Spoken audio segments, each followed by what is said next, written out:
ایک شخص غسل جنابت کر رہا ہے اور ناک میں آخری تیسری مرتبہ پانی ڈال رہا ہے، اس کو الٹی ہو گئی۔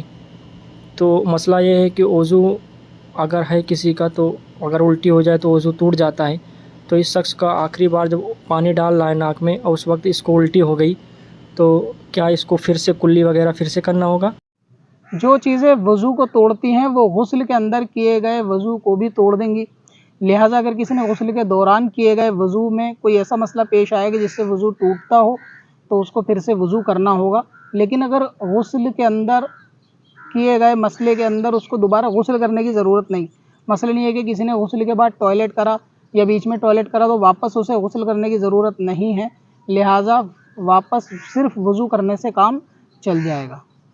اب اپنی قضا عمری نمازوں کا حساب لگانا ہوا اور بھی آسان۔ وزٹ کریں qazakalculator.smswarsi.com پر اور اس کیلکولیٹر سے اپنی تمام قضا نمازوں کا حساب منٹوں میں کریں اور ڈاؤن لوڈ بھی کریں۔